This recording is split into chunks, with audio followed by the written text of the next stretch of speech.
네, 이번에는 자 묵시의 갱신부터 시작하도록 하겠습니다. 일단은 이미 다 살펴본 규정인데 중요한 포인트 하나씩 볼게요. 자, 주택 임대차 보호과 항상 비교를 하셔야 합니다. 임대차 기간이 만료되기 6개월 전부터 1개월 전까지 상가 건물은 임대차 보호에서는 1개월 전까지인데 주택 건물 임대차 보호는 2개월 전까지입니다. 그 점 비교하셔야 합니다. 임차인에게 계약 갱신의 통지 또는 조건 변경에 통지를 하지 아니한 경우에는 그 기간이 만료된 때 전 임대차와 동일한 조건으로 다시 임대차한 것으로 본다. 묵시 갱신의 전형적인 문구입니다. 이 경우에 임대차 존속 기간은 몇 년 본다? 1년으로 본다. 근데 주택 임대차 보호는 몇 년 보죠? 2년으로 본다. 그 차이 이유를 설명드렸습니다. 연상하라고. 이 경우 임차인은 똑같죠. 누구나 임차인은 임대인은 못한다는 거 그것도 기억하셔야겠죠. 언제든지 임대인에게 계약 해지 통고를 할 수 있고 그러면 해지 효력이 바로 발생합니까? 아니죠. 임대인이 통고를 받은 날부터 3개월이 지나면 즉시 아닙니다. 3개월이 지나야 효력이 발생합니다.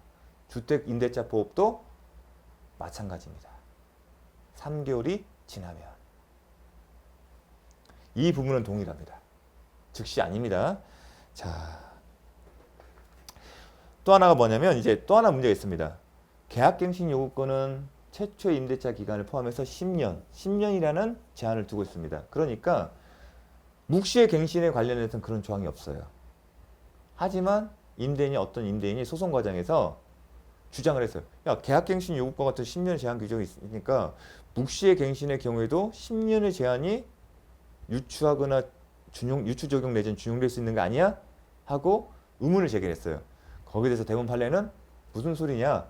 계약갱신 요구권 행사의 경우는 10년이란 제한된 10년의 범위 내에서 행사할 수 있다는 제한 규정이 있지만 묵시의 갱신은 그런 규정이 없어. 따라서 10년이 넘었다 하더라도 묵시의 갱신의 요건을 갖추면 계속 갱신되는 거야. 그렇게 해석을 했습니다. 자, 판례 내용 볼게요. 묵시의 갱신에는 임차인의 계약 갱신 요구권에 관하여 전체 임대차 기간을 10년으로 제한하는 규정이 적용되지 않는다. 이 10년 제한 규정은 어느 경우에만 계약 갱신 요구권에만 적용되지 묵시의 갱신에는 적용되지 않는다. 따라서 묵시의 갱신은 10년을 기해하는 제한을 받지 않게 된다. 자, 10년을 넘었다 하더라도 묵시의 갱신의 요건을 갖추면 계약이 갱신된다는 겁니다. 묵시적으로. 자, 중요합니다. 예, 제가 이제 주택임대차보호법의 묵시적 갱신과 비교해서 써놨습니다. 딱 거기 포인트만 찍겠습니다. 여기 2개월 전까지. 그리고 주택임대차보호법은 별도로 임차인이 임대차 기간이 앞에는 임대인이죠. 여기는 임차인이 임대차 기간 끝나기 2개월 전까지. 존속 기간은 2년. 또 한편 주택임대차보호법에는 이러한 경우는 묵시적 갱신이 인정되지 않는다. 어떤 경우죠? 임차인이 이게 차임액에 달하도록 차임을 연체하거나 그 밖에 임차인으로서의 의무를 현저히 위반할 때는 인정되지 않는다는 거. 자, 함께 기억을 해주십시오. 다음 넘어가겠습니다. 권리금, 해수기의 보호 등. 자, 다시 한번 기억을 상기하기 위해서 임대인, 임차인, 새로운 임차인. 기억이 나시겠죠? 좀 전에 했기 때문에 권리금은 누구한테? 임차인이 새로운 임차인으로부터 받는 거다. 그래서 보통 권리금 계약을 합니다. 실무적으로는 임차인과 새로운 임차인이 먼저 만나요. 그래서 권리금 계약을 합니다. 그리고 기존의 임대차, 현재 존속 중인 임대차 계약의 정보를 얻어요. 그런 다음에 임차인이 임대를 찾아가는 겁니다. 시스템은 임차인과 새로운 임차인을 먼저 만난 다음에 그래서 뭘 요구합니까? 임대인과 새로운 임차인 사이에 새로운 임대차 계약이 체결되는 것을 희망하겠죠. 그러면 임대인과 새로운 임차인 사이에 임대차 계약 조건에 대한 협의가 있겠죠. 일단은 임대인이 이 사람과 계약을 할지 여부를 결정하고 하더라도 어떠한 조건을 할지에 대한 협상 과정이 전개됩니다. 그렇게 과정을 거쳐서 계약이 체결되어야만이 이 새로운 임차인은 기존 임차인에게 계약으로 약속한 권리금을 지급하는 겁니다. 그런데 임차인이 새로운 임차인한테 권리금을 받기 위해서는 임대인의 협조가 필요한 거고 임대인이 방해를 하게 되면 못 받습니다. 예컨대 예전에는 이런 조항이 없었으면 임대인이 그냥 저 하기 싫어요. 이 사람은 하기 싫어요. 그냥 내가 쓸래요. 그냥 이유 불명으로 다 거절만 하면 돼요. 그럼 임차인은 이 새로운 임차로부터 권리금을 못 받는 겁니다. 자, 그러한 사항이 사회적으로 문제되었기 때문에 그 문제점을 해결하고 예방하기 위해서 권리금 회수기회 보장이라는 조항을 둔 겁니다. 그 내용은 개괄적으로는 임대인이 새로운 임차인과 계약 체결을 임차인이 새로운 임차인부터 권리금을 받는 것을 정당한 사유 없이 방해하지 말라는 겁니다. 만약 정당한 사유 없이 방해를 하게 되면 방해를 했다는 사실이 증명이 되면 임차인은 임대인에게 손해배상을 청구할 수 있다는 겁니다. 그렇다면 임대인이 방해행위는 뭐가 될까? 예컨대 이런 경우예요. 종전보다 임대료와 보증금을 100배 이상 올리면 돼요. 그럼 안 하죠. 그럼 부당한 거예요. 정당한 사유 없이 거절하는 경우. 또 다른 건 이런 것도 있습니다. 임대인이 새로운 임차인에게 전화를 해요. 아, 좀 전에 만났던 사람인데요. 저 권리금 얼마 주시겠어요? 아, 3억 주기로 했는데요. 아, 그래요?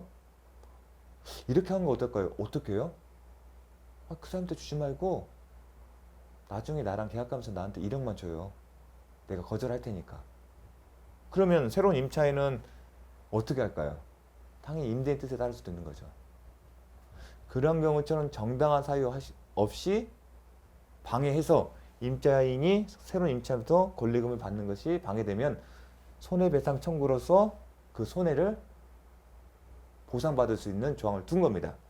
물론 이제 불법행위에 대한 손해배상 청구권을 생각할 수 있는데 기존에 그 불법행위에 따른 손해배상 청구권으로서 접근하기가 어려웠어요. 왜냐하면 임대차 계약을 새로운 임차인과의 임대차 계약을 거절하는 것은 당연한 권리 행사였기 때문에 의무가 없잖아요. 그래서 정당한 사유 없이 거절하지 못한다는 것을 별도로 준 겁니다.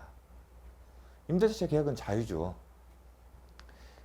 그렇기 때문에 별도로 손해배상 청구라는 조항을 둔 거고요. 요건도 다릅니다. 또 손해에 대해서도 명확한 기준을 둔 겁니다. 그래서 시험은 이 손해배상 청구의 내용, 요건과 관련해서 출제되는 거고 당연히 정당한 사유가 있냐 없냐도 출제 포인트가 있는 겁니다. 자, 그러면 본론으로 들어가겠습니다.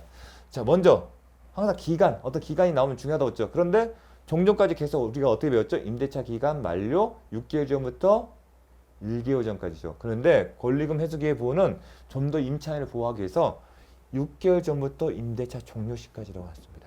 이렇게 하는 이유는 종료 시까지 더 기간을 주자는 겁니다. 임차인 보호를 위해서. 이런 경우에 다음 각호의 어느 하나에 해당하는 행위를 함으로써 이거는 뭐냐면 정당한 사유가 없는 행위입니다. 그걸 예시한 겁니다. 요런 행위를 하게 되면 정당한 사유가 없다. 요런 행위로 말미암아 임차인이 새로운 임차인으로부터 권리금을 못 받게 되면 너 손해배상 책임이 있다. 그렇게 가는 겁니다. 이러한 행위로서 권리금 계약에 따라 임차인 주선한 신규 임차인이 되는 자로부터 권리금을 지급받는 것을 방해해서는 안 된다. 즉 다음 각과 어느 하나에 해당되는 행위는 당연히 방해 행위에 해당된다는 것이고 그는 하나의 예시입니다. 다만 10조 제1항 각호의 어느 하나에 해당하는 사유가 있는 경우 제가 아까 좀 전에 말했습니다. 이 사유는 뭐냐면 계약갱신 요구를 거절할 수 있는 정당한 사유입니다. 이렇게 명시를 하고 있기 때문에 제가 그 부분에서 얘기를 했던 겁니다. 기억나시죠? 자, 그런 경우에는 정당한 사유에 해당된다는 겁니다. 아, 계약갱신 요구를 거절할 수 있는 정당한 사유는 더불어 권리금 회수기회 보장에서도 거절할 수 있는 사유구나. 그걸 기억하시면 되는 겁니다. 함께. 그러면 이제 한번 볼까요? 이제 나쁜 행위, 정당한 사유가 없는 행위를 먼저 예시를 했습니다. 딱 보면 답이 나와요. 아, 그건 이건 나쁜 행위야. 예컨대 임차인이 주선한 신규 임차인 되려는 자에게 권리금 예고나 임차인을 주지 말고 나한테 달라는 얘기입니다. 임차인이 주선한 신규 임차인 되려는 자로부터 권리금을 수수하는 얘기. 당연히 이렇게 하게 되면 당연히 권리금 두 번 주지는 않겠죠. 임대인에게 준다는 얘기는 종전 임차인에게 주지 않는다는 얘기일 거고 그 얘기는 방해행위에 해당된다는 겁니다. 두 번째, 임차인 주선한 신규 임차인 되는 자로 하여금 임차인에게 권리금 지급하지 못하는 행위. 방해행위에 해당, 당연히 방해행위죠. 따로 설명이 필요 없겠죠. 못 받게 하는 거니까. 3번 사망. 3호 임차인이 주선한 신규 임차인 되려는 자에게 상가 건물에 관한 조세 공과금 주변 상가 건물의 차임 및 보증금 그 밖에 부담에 따른 금액에 비추어 현저히 중요한 거는 현저히입니다. 그냥 고액이 아니라 현저히 고액의 차임과 보증금을 요구하는 거예요. 왜냐면 인상을 할 수가 있겠죠. 항상 그 차임과 보증금은 시세에 맞춰서 움직이는 게 아니라 임대인의 상황과 임차인의 상황에 맞물려서 주변의 시세보다 싸게 하는 경우도 많습니다.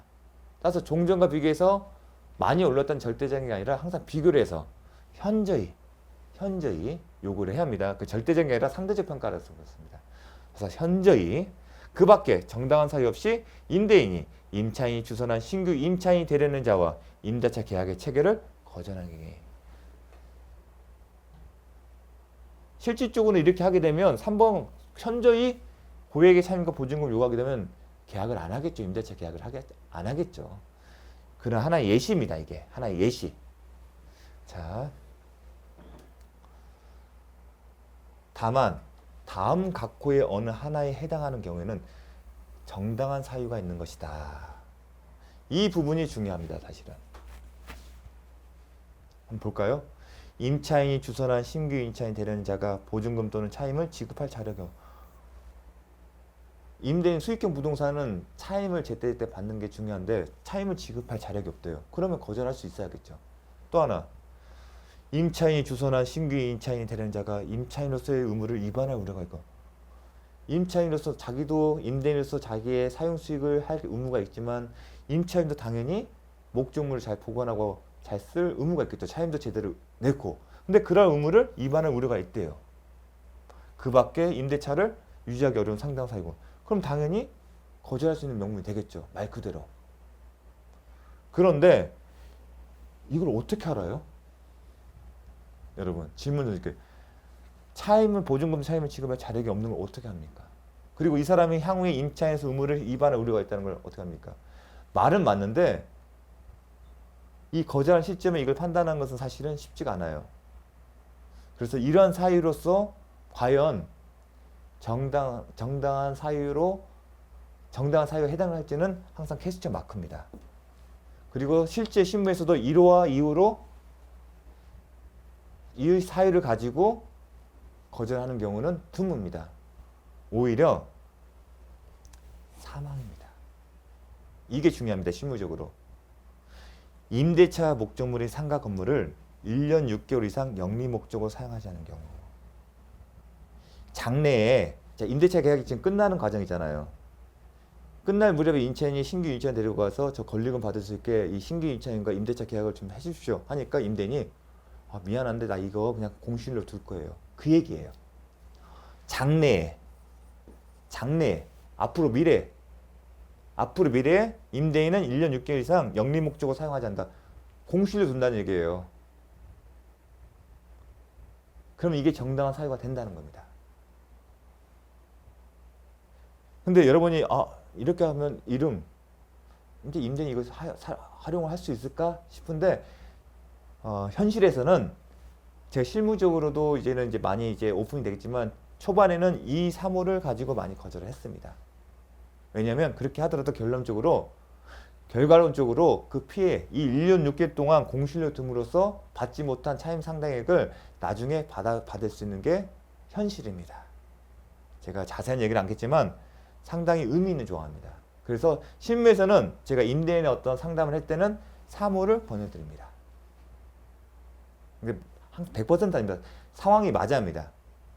대부분 이게 좀 수익이 좋은 부동산들입니다. 그런 경우에는 3호를 활용합니다. 제가 시험 성격상 만약에 다른 강의라면 더 설명을 드릴 텐데 이 조항이 그래서 중요한 겁니다. 이 조항 때문에 사실상 권리금 회수 기회가 필요한 경우에 빠져나갈 수 있는 조항입니다. 그래서 향후에 이 부분 1년 6개월 하지만 이 부분이 아마 더 개정될 가능성이 있습니다.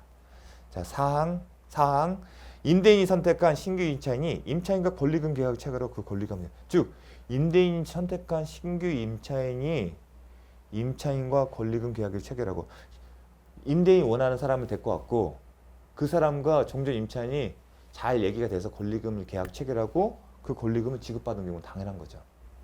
그래서 이 정당한 사유, 말 2랑 2호는 말은 딱 그럴싸한데 실제로 과연 어떻게 합니까? 물론 이렇게 자력의 여부를 판단하기 위해서 임차인은 신규 임차인에 관해서 알고 있는 정보를 제공한다고 하지만 그 사실상 쉬운 일은 아닙니다. 현실적으로. 결국은 현실에서는 사모고 이게 임대인이 활용하는 조항이 되기 때문에 권리금 횟수기의 보장은 결국은 임차인을 보호하기 위해서 출발한 거지만 임대인이 이를 거절할 수 있는 그 사유가 있기 때문에 현실에서는 많이 이용이 되지 않는 겁니다. 그래서 그 취지에서 지금 그 취지, 입법 취지가 예상만큼 달성을 못한 겁니다. 그래서 앞으로 그럼 개정의 필요성이 있다고 저는 생각이 듭니다. 자, 다음. 임대인이 1항을 위반하여, 즉 정당한 사유 없이 거절을 해서 임차인이 신규 임차인으로부터 권리금을 지급받지 못한 경우에, 그런 의미겠죠. 임차인에게 손해를 발생하게 한 때는, 지금 권리금을 못 받았으니까 손해가 발생합니다. 그러한 경우는 그 손해를 배상할 책임이 있다. 이게 지금 권리금 횟수기의 보장의 방향인 겁니다. 이 경우 손해배상액은 기준을 만들었다고 했죠. 손해는 뭐 어떤 기준을 가지고 손해를 정할 건지, 신규 임차인이 임차인에게 지급하기로 한 권리금과, 제가 얘기했죠. 임차인과 신규 임차인은 권리금 계약서를 씁니다. 권리금 계약서는 10%, 권리금의 10%를 주고요. 이런 조항을 씁니다. 다만 임대인과 신규 임차인 사이에 임대차 계약이 체결된다는 전제에서 지급하는 거다. 만약 그렇지 않은 경우에는 계약금 상당의 10%는 돌려준다. 그런 내용을 쓰는 겁니다. 임대차 종료 당시에, 언제요? 임대차 종료 당시에 권리금 중. 임대차 종료 당시에 권리금이 무슨 의미일까요? 앞에는 임차인의 지급하는, 이거는 계약에 따라서 정하는 거고요. 이 얘기는 뭐냐면 임대차 종료 당시를 기준으로 해서 감정을 하겠다는 얘기입니다. 근데 여러분, 감정이라는 것은 다른 주변의 것과 비교를 해서 산출하는 거예요. 하지만 권리금은 기존에 없었던 거예요. 여러분, 주변의 권리금에 대해서 감정평가를 받았다는 사람은 없습니다. 사실상 그런 의미인데, 그런 의미인데 임대차 종료 당시에 권리금 중 낮은 금액을 넘지 못한다. 감정을 통해서 권리금을 산정하는 건데 현실에서는 영원히 나오는 경우도 많습니다. 판결에서 낮은 금액을 넘지 못한다. 이렇게 하는 이유는 이 앞에 임차인의 지급을 한 권리금은 이 조항만을 근거로 하게 되면 짜고 치는 고소동이 가능하다는 겁니다. 그걸 막기 위해서 임대차 종료 당시에 권리금을 넣은 거고, 그중 낮은 금액. 자, 사항. 제3항에 따라 임대인에게 손해배상을 청구할 권리는, 손해배상 청구할 권리가 있죠. 근데 언제부터? 임대차가 종료한 날로부터 3년 이내에 행사하지 않으면 시효의 완성으로 완성된다. 이 조문은 잘 기억을 암기를 해주십시오. 언제부터? 임대차가 종료한 날로부터 3년 이내에. 기존에는 방해가 있은 날로부터. 정확하게 암기를 안 하면 방해가 있은 날 3년, 직관적으로 맞는 지문 같아요. 하지만 언제다? 임대차가 종료한 날로부터. 왜 그냥 방해가 있은 날이라면 언제가 방해가 있었는지를 특정하기 힘들어요. 기준점을 명확하게 하기 위해서 임대차가 종료한 날로부터. 그리고 또 하나, 이제 시효의 완성을 소멸한다는 표현이 있기 때문에 시효는 권리가 행사 가능한 시점부터 시효가 진행되거든요. 이 표현에 따르면 임대차가 종료한 날부터 행사가 가능하구나. 그와 연결이 되는 겁니다. 그 부분도 나중에 뒤편에 설명할 텐데, 일단 기억할 것은 임대차가 종료한 날부터 3년 이내. 기존의 기출은 방해가 있은 날로부터인데 그건 틀린 지문이다. 정확하게 기억하셔야 합니다. 또 임차인은 임대인에게 임차인이 주선한 신규 임차인이 되려는 자의 보증금 및 차임을 지급할 자력 또는 그 밖에 임차인으로서의 의무를 이행할 의사 및 능력에 관하여 자신이 알고 있는 정보를 제공해야 한다. 아까 정당한 사유와 관련해서 이런 조항이 있는데 현실에서는 활용되기 힘든 조항입니다. 자, 다음 넘어가겠습니다. 자, 한편 이제 관련 판례를 볼 겁니다. 이제 권리금 횟수기에 관련해서 어느 정도 판례가 쌓였습니다. 그래서 이제 향후 출제는 이 판례에서 반드시 출제될 겁니다. 그래서 중요한 판례들을 설명하겠습니다. 권리금 회수 방해를 인정하기 위해서는 반드시 자, 권리금 횟수 방해를 인정하려면 이론적으로 임차인과 신규 임차인 사이에 권리금 계약이 체결되는 것이 맞을 겁니다. 하지만 반드시 그래야 하냐? 그렇지 않다는 겁니다. 반드시 임차인과 신규 임차인의 대리자 사이에 권리금 계약이 미리 체결되어야 하는 것은 아니다는 겁니다. 이런 경우입니다. 신규 임차인과 임차인 사이 권리금 계약을 체결하기 전에 신규 임차인 입장에서는 그런 거예요. 똑똑한 신규 임차인은 야, 너랑 나랑 백날 권리금 계약하면 뭐하냐. 왜 이런 얘기 나오냐면 만약에 임차인이 회사인 경우 예컨대 어떤 영업 뭐 스크린 골프나 야외 실외에서 골프장, 염습장을 운영한다는 가정을 하겠습니다. 그러면 이 권리금은 매출액 1년 동안 재무제품을 분석해서 나와야 권리금을 산정을 할 거예요. 근데 시간이 필요할 뿐만 아니라 또 뭐가 문제냐면 회계팀을 이렇게 회계사를 고용해서 하기 때문에 비용이 지출이 돼요. 시간과 비용이 들기 때문에 신규 임차인 입장에서는 확실하게 임대인이 신규 임차인과 계약을 체결할 의사가 있는지 여부를 확인하기를 원하는 경우가 있습니다. 그런 경우를 염두에 두고 생각하시면 됩니다. 신규 임차인 입장에서는 백날 임차인하고 권리금 실사하고 비용 들여서 시간 비용 들여서 권리금 합리적인 권리금 산정하려면 전제는 뭐냐면 임대인과 신규 임차인 사이에 계약 체결이 가능하다는 전제에서 해야만 합니다. 근데 그게 확신도 없는 상태에서 시간과 비용을 들이려고 하지 않습니다. 그런 경우가 있기 때문에 반드시 임차인과 신규 임차인 대리자 사이에 권리금 계약이 미리 체결되어 있어야 하는 것은 아니라는 문구가 판시 내용이 있는 겁니다. 합리적인 내용입니다. 그런 얘기는 실사가 필요한 경우가 있거든요. 권리금 산정을 위해서. 그런 경우는 시간과 비용이 많이 들어요.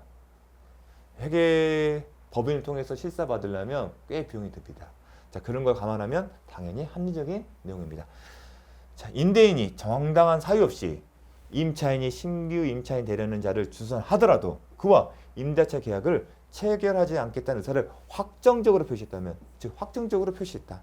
어떤 얘기냐면 임차인 입장에서는 자, 계약 기간이 만료돼가고 특히 어떤 경우냐면요, 더 이상 계약갱신 요구권을 행사하지 못하는 경우가 문제될 겁니다. 계약갱신 요구권을 행사를 못한다. 이제 더 이상 계약갱신 못하거든요. 일방적으로. 그러면 임대인을 만나서 계속 하고 싶을 거예요. 장사가 잘 되면. 그러니까 미리 의사를 타진을 합니다. 근데 임대인이 더 이상 계약갱신을 원치 않는다.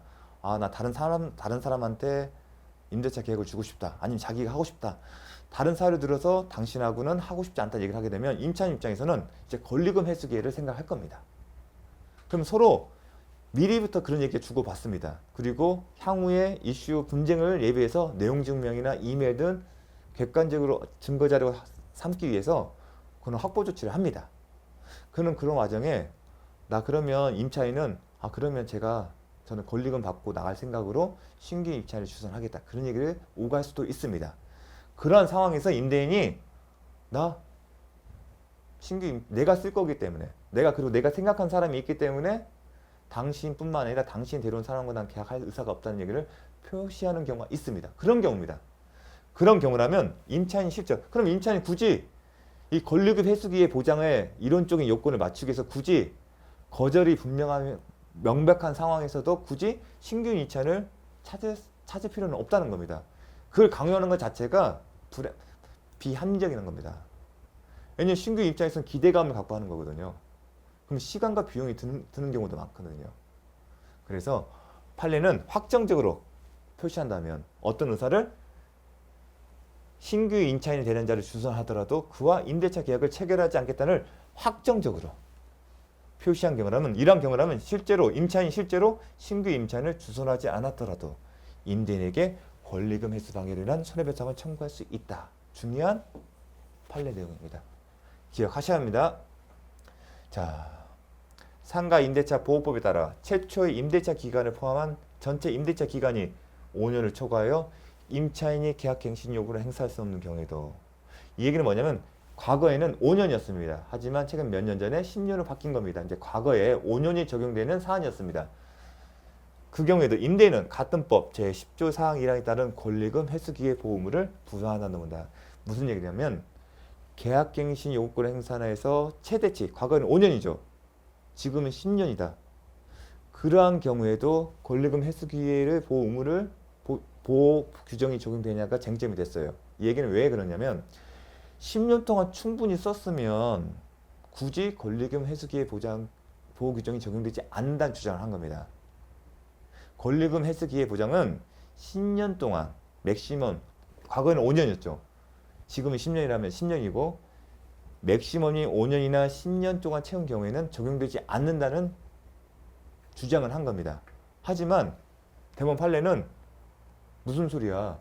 권리금 회수 기회 보장과 관련한 행사 요건에서 10년이 넘은 경우 아니면 5년 넘은 경우 행사할 수 없다는 게 없다. 규정이 없다. 따라서 설사 계약갱신 요구권을 행사해서 맥시멈이 5년, 과거에는 5년이었고요. 지금 10년을 채웠다 하더라도 계약기간이 만료가 된다면 임차인은 권리금 회수 기회를 보장 규정이 적용된다는 겁니다. 상당히 중요한 의미가 있습니다. 이것도.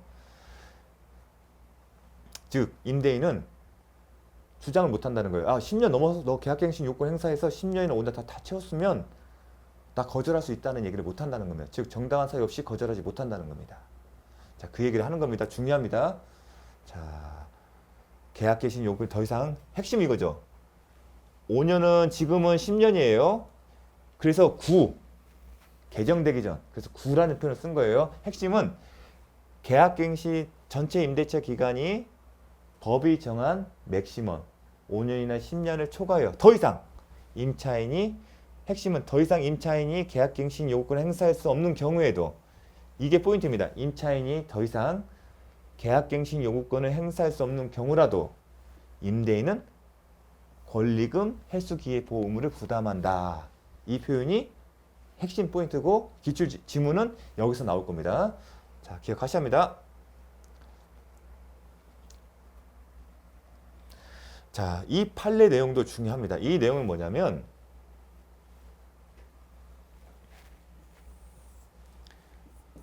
임대차 계약 종료, 건물주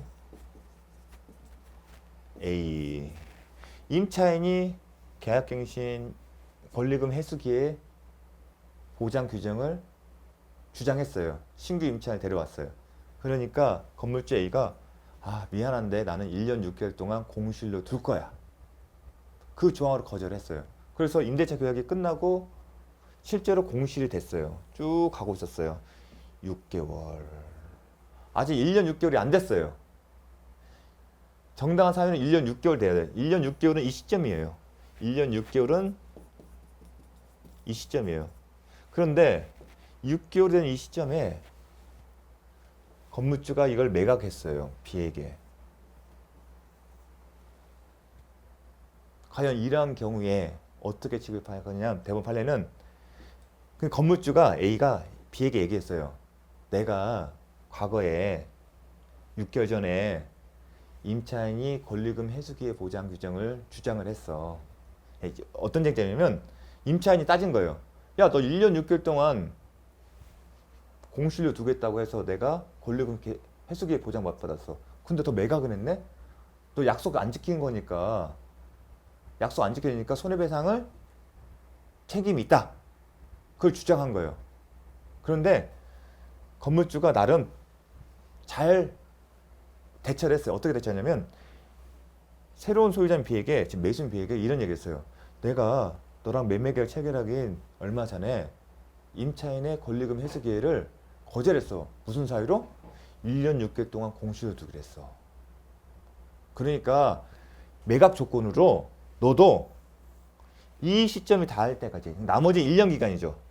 나머지 1년 기간. 6개월 이미 왔어요. 6개월 왔어요. 그러니까 1년 6개월이 지금 1년 남았는데 1년 동안 그냥 공실로 두는 조건으로 매각을 한 겁니다. 실제로 B가 나머지 1년 동안 공실로 뒀던 거예요.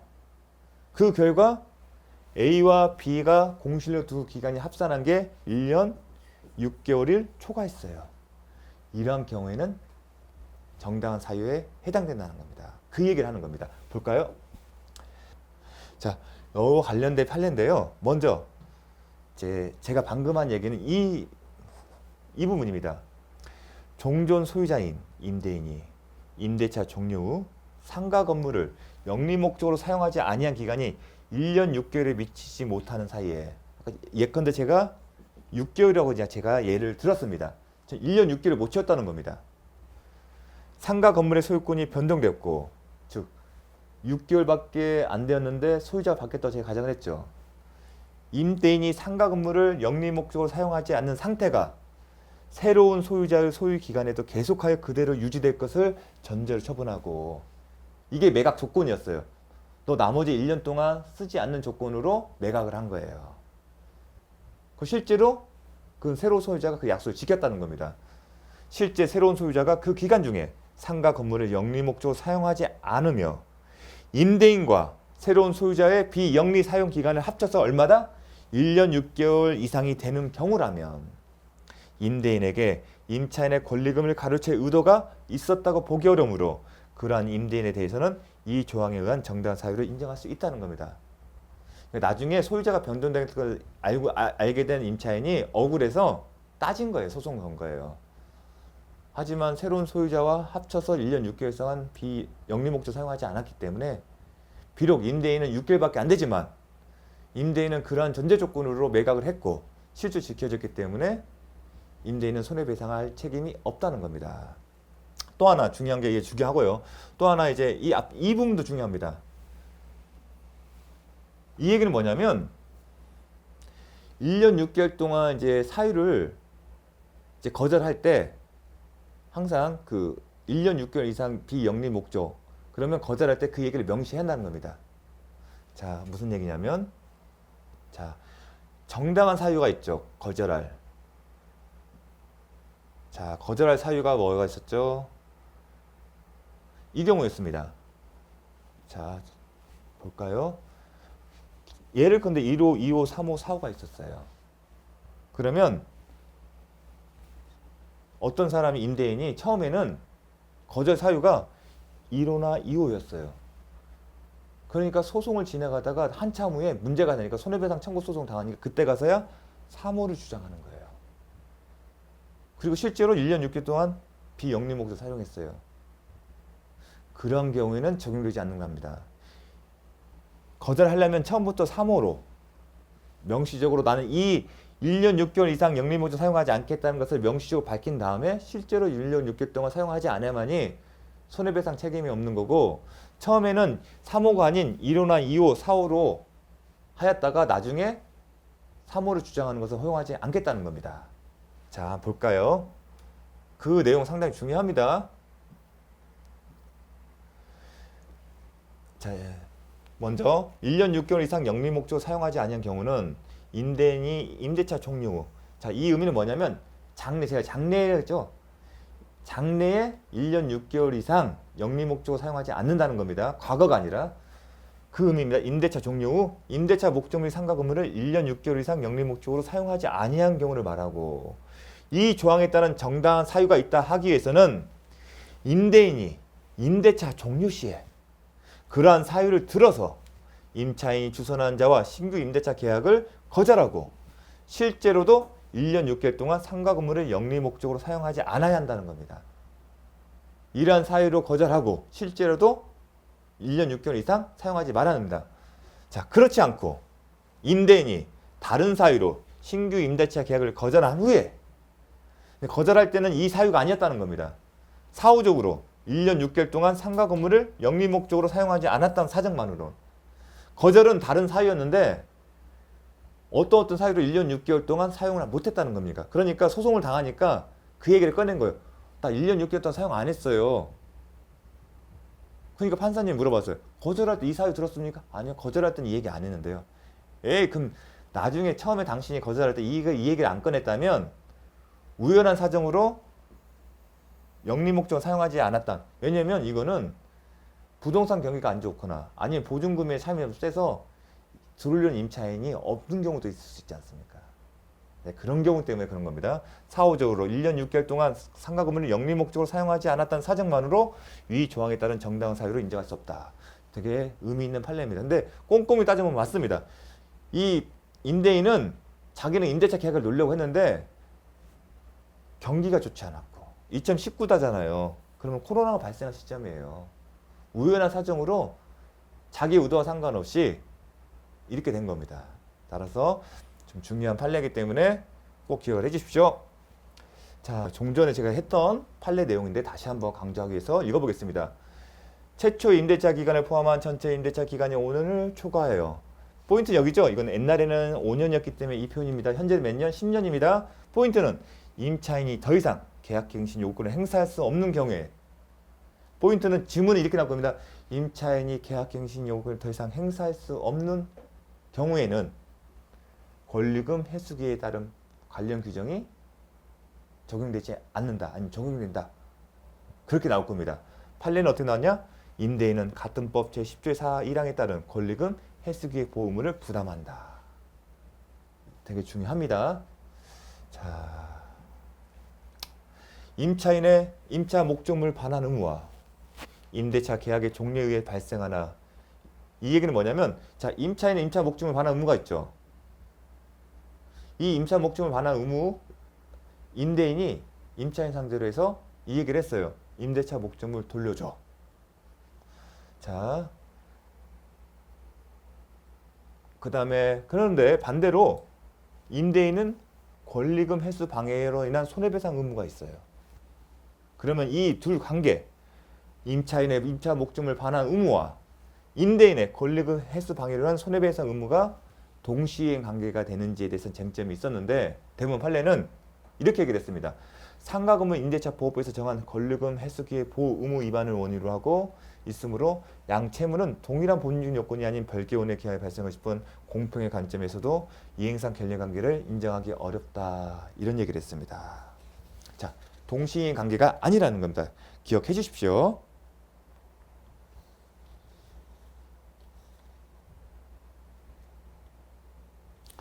동시행 관계가 아니다. 임대인의 권리금 회수 방해를 위한 손해배상 의무와 임차인의 임차 목적물 반환 의무는 이행상 관련 관계를 인정하기 어렵다. 이 얘기는 뭐냐면 나중에 동시행, 이 동시행 관계 표현이거든요. 동시행 관계가 아니다. 그러면 나중에 동시행 관계 파트에서 다음 중 동시행 관계를 인정할 수 있는 경우, 인정할 수 없는 경우를 찾으시오.